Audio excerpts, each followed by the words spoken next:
네, 안녕하십니까. 좀 더 정확한 중국 경제 이야기 차이나 이코노미 채널 CS입니다. 오늘 중국경제금융연구소 전병석 소장님과 함께 하도록 하겠습니다. 안녕하세요, 소장님. 안녕하세요. 네, 오늘은 여러분들께서 굉장히 흥미로울 만한 주제를 갖고 얘기를 나눠볼 것 같습니다. 바로 아크펀드에 대한 시리즈를 준비해 주신 것 같습니다. 너무 기대가 되는데요. 말씀 부탁드리겠습니다. 네, 그래서 한국의 투자가분들이 굉장히 흥미로워하시고 또 많이 이제 관심 갖고 있는 부분인데, 그걸 조금 보면은 아크가 이제 어젠가요? 네.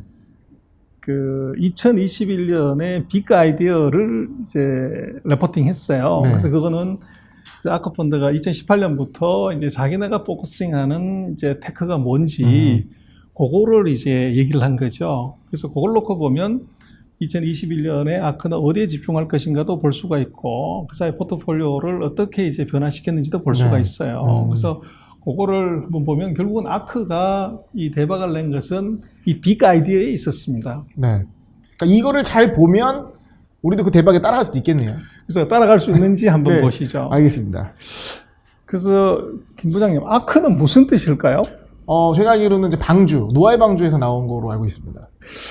근데 이제 여러 가지 얘기를 하는데, 지금 아크는 Active Research Knowledge가 요게 원래 자기네 이름입니다. 그런가요? 그게. 근데, 더 이제 제가, 꿈보다 해몽. 예, 제가 갖다 붙인 아크는 Absolute Return for Kids. 애들한테 물려줄 아주 기가 막힌 펀드. 그래서 아크다. 근데 지금 우리 개미 투자가분들은 제가 어떤 분하고 얘기를 하는데, 돈나무라고 그러시더라고요.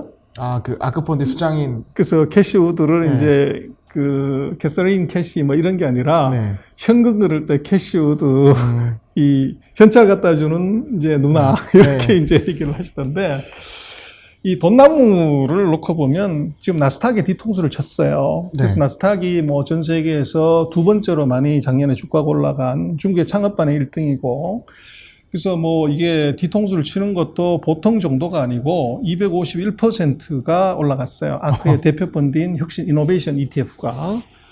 S&P가 115, 나스닥이 142인데 거의 이제 나스닥의 2배 가까운 이 수익률을 낸 거죠. 그러니 다 돈을 땡겼고, 또 지금 그 여세를 몰아서 이제 1월 달에 그 ETF 누가 제일 많이 땡겼냐 보면 당연히 뱅가드가 이제 많이 땡겼는데, 문제는 거기에 블랙락이 있습니다. 블랙락이 70억 달러 땡겼는데 아크가 73억 달러로 블랙락을 제꼈습니다. 사실 이게 업력으로 따지면 상대도 안 되는 거 아니겠습니까? 게임이 안 되죠. 2014년에 겨우 만든 이제 구멍가게가 이게 지금 세계적인 넘버 1, 2 하는 블랙락을 이겼다. 이건 난리죠. 그래서 그 비결이 뭐냐면 바로 빅 아이디어입니다. 그래서 이제 매년 아크펀드가 자기네 투자 전략 보고서라고 할 수 있죠. 1년에 한 번 내는. 그걸 2018년부터 냈는데, 거기에 이제 키워드는 바로 인노베이션, 혁신입니다. 창조적 파괴.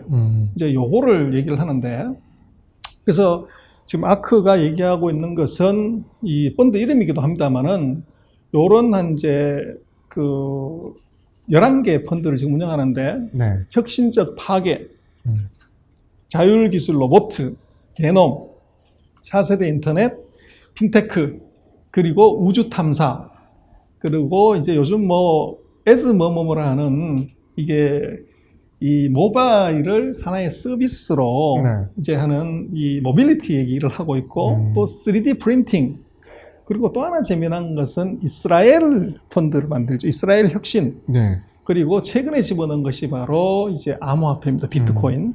이제 요런 분야로 이제 이 포커싱을 하는데, 2018년에 아크가 제시했던 빅 아이디어는 바로 요 7개였습니다.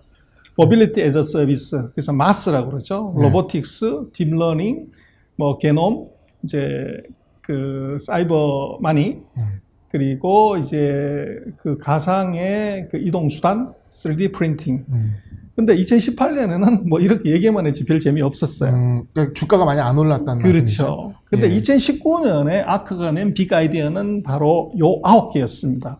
늘어났습니다. 그렇습니다. 예. 여기서 뭐를 더 집어넣냐고 그러면 디지털 월렛 전자지갑을 집어넣고 네. 그리고 2019년에 바로 배터리를 집어넣습니다. 아, 배터리 배터리가. 가격이 하락. 그리고 여기에 또 넣은 것이 바로 자율주행 택시. 네. 요거를 이제 집어넣고 그 다음에 차세대 게놈. 요 네 가지를 더 집어넣었어요. 근데 실제로 히트한 것은 뭐 디지털 월렛 전자지갑 별 볼 일이 없었고 그래서 택시 이것도 별 재미없었는데 바로 네 번째 배터리 관련되는 얘기 네. 요게 이제 히트를 한 거죠. 그래서 2020년에 이제 완전 하이라이트를 하는데 여기도 보면 지금 제가 별을 쳐놨습니다만은 7개를 다시 집어넣었어요. 그래서 점점 이게 7개에서 9개, 지금 11개로 네. 이 스코프가 넓어졌죠. 근데 거기에 스트리밍 미디어를 집어넣고 세 번째로 일렉트릭 비클스, 전기 자동차를 집어넣었어요. 네. 그리고 이제 그 자율주행차를 집어넣고 그다음에 그 DNA 시퀀스 차세대 거기에 들어갔고 바이오텍에서 R&D 기업을 넣고 그리고 비트코인을 집어넣었어요. 근데 이 많은 것 중에서 결국은 놓고 보면 3번 전기 자동차에서 여기서 이제 빅히트를 한 거죠. 그래서 스코프는 계속 넓어지고 있고 2021년에 어젠가 그 아ren가 낸 것은 보면 15개 분야로 더 늘려놨습니다. 계속 늘어나고 있습니다. 그래서 이제 네. 그거는 나중에 다시 한번 설명을 드리고요. 네. 그래서 지금 뭐 아크펀드가 이 32억 달러짜리가 지금 1년 만에 345억 달러짜리로 10배가 늘었죠, 펀드가. 그래서 이제 종류별로 그 아크에다가 Q, F, G, K, 뭐 이스라엘, 뭐 이제 이런 걸 붙였고요. 그러니까 일단 ETF 이름도 너무 좀 트렌디한 것 같아요. 그렇습니다. 그래서 그 ETF 뒤에다가 이게 이제 그 글자 이니셜을 이제 붙였는데 도대체 브랜딩을 굉장히 잘하지 않나 싶습니다. 네이밍 아주 기가 막힙니다. 그래서 전체 지금 아크펀드가 집어넣은 그 종목들을 보면 148개를 집어넣습니다. 네. 그래서 이제 지금 보면 뭐 수익률 지금 아크펀드 대표 펀드들 이제 놓고 보면 그 SPDR하고 뭐 게임이 안 되게 지금 이제 높이 들어갔고 그리고 펀드 플로우들 보면 이제 특히 작년 하반기 들어서 돈이 엄청나게 지금 이제 아크펀드 5개에 돈이 들어왔죠. 네. 그래서 이제 여기에 보면 어떻게 이런 혁신에 대해서 우리가 관심 갖는 거냐에 대해서 이 시어리를 이론을 여기다가 싹 도입을 해요. 네. 그래서 그걸 기준으로 이제 설명을 하는데 첫 번째가 이제 코스트 다운 이펙트를 설명을 하고 또 이제 새로운 이제 어떻게 보면 이제 신기술이 들어왔을 때 어떤 영향을 미치는지 그리고 지금 이제 딱 집어서 얘기를 하면 배터리하고 전기차 얘기를 이제 갖다 집어넣었어요. 사실 저 여기까지 보면 저도 뭐 업계에 있지만 모든 운용사나 자문사에서 자기가 이런 식으로 운영하겠다 하는 리포트랑 크게 다르진 않은 것 같아요. 그렇습니다. 네. 그런데 그게 이제 뭐가 다른가를 나중에 잠깐 보시겠습니다만은 지금 이런 이제 학습 효과, 생산량이 늘어나면 떨어진다는 거를 우리는 이제 러닝 커브 이펙트로 많이 얘기를 하죠. 네. 근데 이 아크는 라이트의 법칙, 무어의 법칙하고 다른 이런 거를 아마 한쪽에 숨어 있는 거를 끌고 들어와 가지고 그걸 스토리텔링을 해요. 그래서 먼저 이제 테슬라를 갖고 대박을 냈는데 요 그림을 갖고 지금 1870년대에 이 마차가 끄는 차에서 지금 전기차로 왔을 때 이게 코스트, 모빌리티 코스트를 이제 이런 식의 그림으로 설명을 해요. 네. 그리고 그것을 이제 형상화 해가지고 이것이 자동차가 아니라 모바일 서비스로 놓고 보면 이게 지금 130이지만 앞으로 마켓이 이게 이제 2000으로 올라간다. 이런 이제 예측을 한 겁니다. 이게 뭐 맞고 틀리고는 그거 아니에요. 그리고 더 나간 것은 이게 앞으로 날아다니는 택시 요거를 이제 또 설명을 하고 그리고 이제 이 서비스의 확산을 갖다가 이게 2030년에 얼마를 갈 거다. 이렇게 이제 산수를 하는 거죠. 그리고 이제 거기에 대해서 코스트는 이렇게 떨어진다. 네. 지금 이제 그래서 EV가 굉장히 낮다. 뭐 이런 얘기를 하고. 그래서 이 EV 얘기를 그렇게 멋있게 하지만 실제적으로 그럼 현실은 어떠냐 보면 전기차 시장 이제 매년 커지는 것은 맞아요. 2018, 19, 20에 커지는데 문제는 글로벌리 이게 도대체 이게 뭐 얼마나 팔리냐? 그리고 이것이 이 지역별로는 얼마나 되냐고 그러는데 문제는 미국 같은 경우가 전체 시장의 10%밖에 안 돼요. 네. 세계 EV 전기차 시장에서 거기서 날고 긴들 그러는데 세계에서 제일 큰 시장이 어디냐 그러면 이제 유럽을 다 합쳤을 때 이 제일 커서 43%고 중국이 작년에 41%예요. 네. 그래서 미국 같은 경우는 뭐 중국의 4분의 1밖에 안 되는 작은 시장이라는 거죠.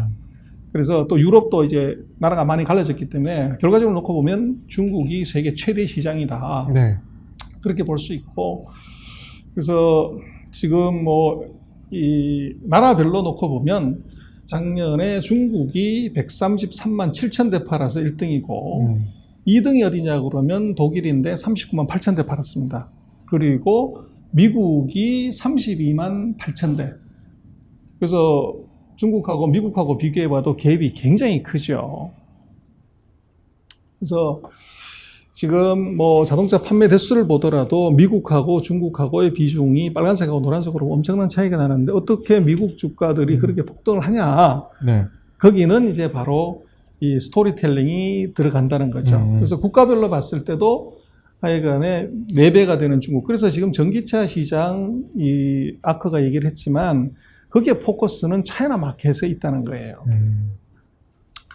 그래서 지금 그 테슬라 한 종목을 갖고서 빅히트를 했고 그걸로 이제 스타가 된 것이 뭐 아카펀드의 비밀이다 그러지만 거기에는 굉장히 중요한 몇 가지 전략이 있었던 것 같아요. 네.